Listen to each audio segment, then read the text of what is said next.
The Board of Fire Commissioners voted unanimously to run an EMS levy, an Emergency Medical Services levy, the April 17th election. And the purpose for this is to restore funding that we've lost as a result of the recession.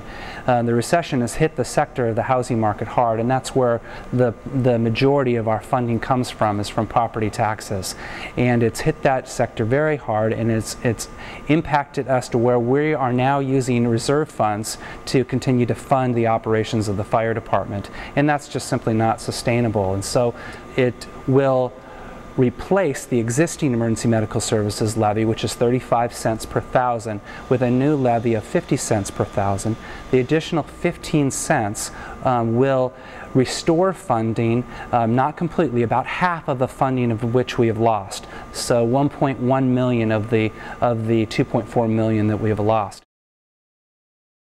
It funds paramedics, it funds medic units like what's standing behind me, it funds the training for our firefighters and paramedics.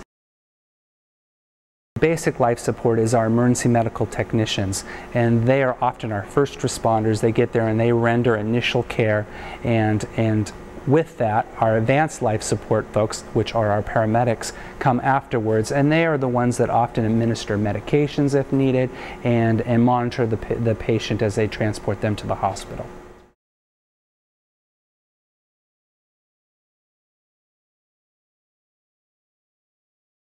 Right now, if you or I are transported by one of these ambulances here, they're transported and then our insurance is billed.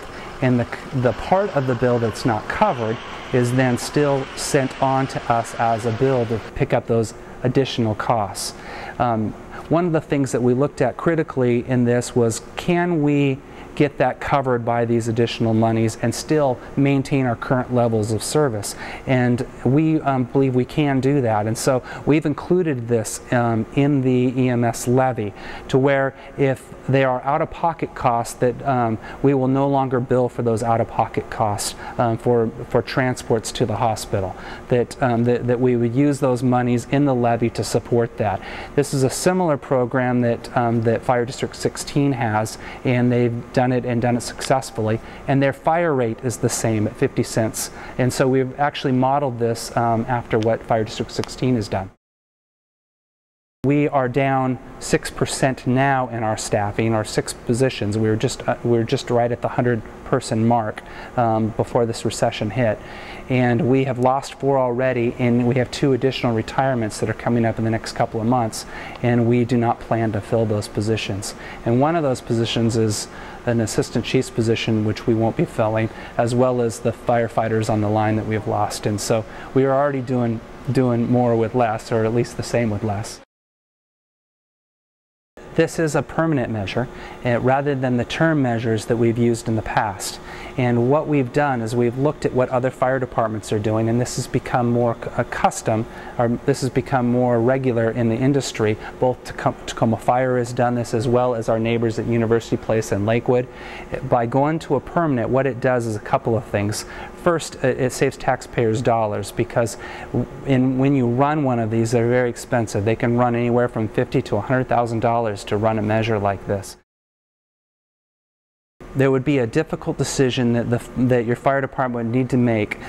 Your Board of Fire Commissioners would need to look at, do we continue to try to fund some of this out of reserve funds, which again is not sustainable, or do we make deeper cuts than we've made already?